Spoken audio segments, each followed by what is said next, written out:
சிவாய நமக. மலையே சிவபெருமானாக வணங்கப்படும் திருவண்ணாமலையில் உள்ள அருணாச்சலேஸ்வரர் திருக்கோயிலில் நவராத்திரி உற்சவம் 10 நாட்களும் மிக சிறப்பாக கொண்டாடப்படுகிறது. 10 நாட்கள் நடைபெறுகின்ற இந்த உற்சவத்தில் அம்பிகை பார்வதி தேவியின் உற்சவ திருமேனி வெவ்வேறு அலங்காரத்தில் அலங்கரிக்கப்பட்டு இந்த திருக்கோயிலின் 2வது பிரகாரத்தில் அமைந்துள்ள திருக்கல்யாண மண்டபத்தில் வைத்து அம்பிகையின் உற்சவ திருமேனிக்கு மிக சிறப்பாக ஆராத்திகள் நடைபெறுகிறது. திருக்கோயிலின் கொடிமரத்தையும் விநாயகப் பெருமானையும் தரிசனம் செய்துவிட்டு திருக்கல்யாண மண்டபத்தில் எழுந்து அருள் பாவிக்கும் அம்பிகையின் திருமேனியை நாம் இப்பொழுது தரிசனம் செய்வோமா? இந்த திருக்கோயிலினுடைய விநாயகப் பெருமான் சன்னதி கிழக்கு நோக்கி அமைந்துள்ளது. இந்த விநாயகப் பெருமான் சம்பந்த விநாயகர் என்ற திருநாமத்துடன் அருள் பாய்த்து கொண்டிருக்கிறார். விநாயகப் பெருமான் உடம்பு முழுவதும் செந்தூரம் பூசப்பட்டு தங்க கவசத்துடன் அருள் பாய்த்து கொண்டிருக்கும் விநாயகப் பெருமானின் மிக பெரிய திருமேனி, அதாவது சுமார் 6 அடி உள்ள திருமேனியை தான் நாம் இப்பொழுது இங்கே கண்குளிர தரிசனம் செய்கிறோம்.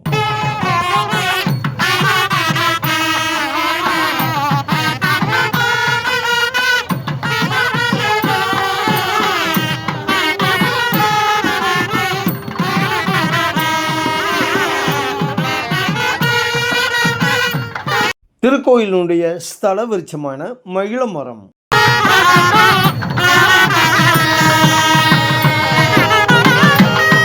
அண்ணாமலையார் திருக்கோயிலில் ஒவ்வொரு உற்சவங்களும் இந்த திருக்கல்யாண மண்டபத்தில் வைத்துதான் நடைபெறுகிறது. மூலிகைச்சாரால் வரையப்பட்ட ஓவியங்களையும் மிக பெரிய தூண்களையும் பழமையான அலங்கார விளக்குகளையும் இங்கே நாம் காண முடியும்.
ஐந்தாம் நாள் உற்சவத்தில் அம்பிகையின் திருமேனி ஆண்டாள் அலங்காரத்தில் அலங்கரிக்கப்பட்டு மஞ்சள் நிற பட்டாடையுடன் கையில் அபய முத்திரையுடனும் ஆண்டாளுக்கே உரிய கிளியுடனும் நின்ற கோலத்தில் அருள் பாவித்து கொண்டிருக்கும் அம்பிகையின் திருமேனியை தான் எப்பொழுது நாம் இங்கே தரிசனம் செய்கிறோம்.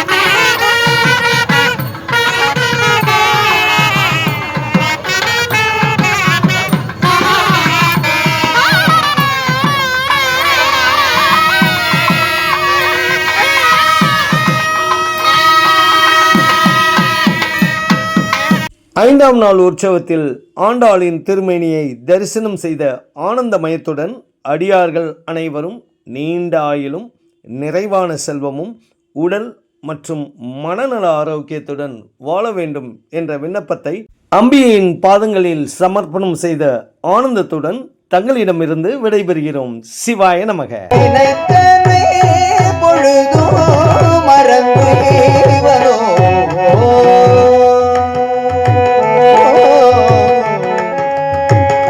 அனைத்தும் வேடமா,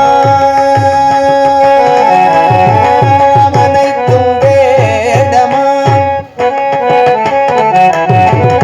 அனைத்தும் வேட